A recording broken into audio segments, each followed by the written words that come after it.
Qu'est-ce qui se passe en Allemagne en ce moment?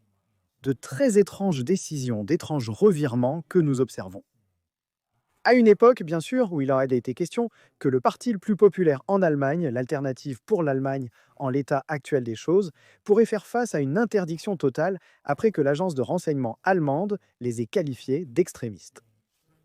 Cependant, il semble déjà y avoir un certain revirement à ce sujet. Mais avant d'en venir à cela, vous savez, nous avons vu le leader conservateur, Friedrich Merz, arriver et conclure cet accord avec les sociodémocrates de gauche pour former un gouvernement de coalition. Et vous avez rapidement vu la popularité des conservateurs et de Merz personnellement décliner. Lors de la campagne électorale remportée, les conservateurs promettaient de contrôler les frontières pour stopper l'immigration illégale hors de contrôle. Mais bien sûr, au sein de l'Union européenne, l'Allemagne est très limitée dans ce qu'elle peut réellement faire, donc ce qu'ils envisageaient de faire, c'était, selon les rapports, de déclarer une urgence nationale et ensuite de suspendre les réglementations de l'Union européenne en matière d'asile. D'autres pays, selon les rapports, ont été informés par l'Union européenne, vous savez, en tant que chancelier allemand.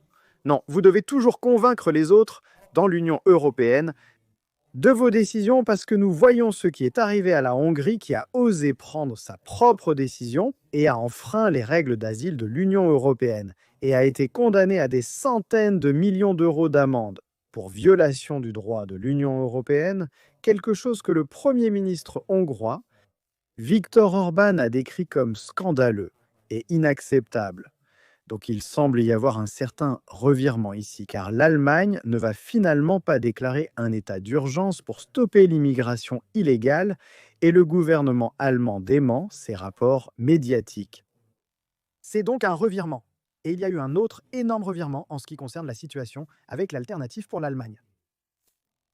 Nous avons donc vu cette décision qui a été prise, cette annonce que l'agence d'espionnage allemande déclare l'Alternative pour l'Allemagne comme extrémiste, et bien sûr, à la suite de cela, des appels immédiats à interdire complètement le parti.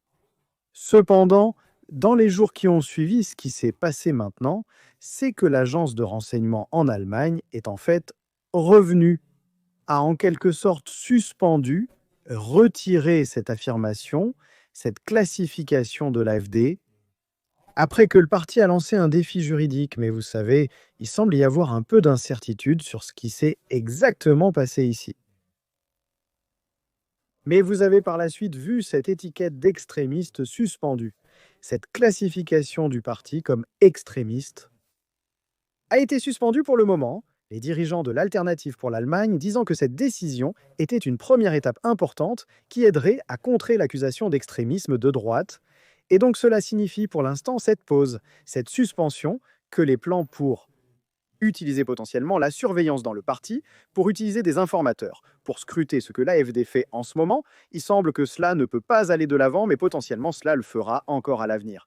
Donc il semble qu'il y ait un assez grand revirement de la part du chancelier allemand, du gouvernement allemand, et en effet de l'agence d'espionnage allemande. Faites-moi savoir vos pensées sur tout cela dans les commentaires ci-dessous. Je continuerai bien sûr à vous apporter toutes les dernières informations sur cela, et bien plus encore. Alors s'il vous plaît, donnez rapidement un pouce en l'air à cette vidéo. Et bien sûr, comme toujours, merci d'avoir regardé.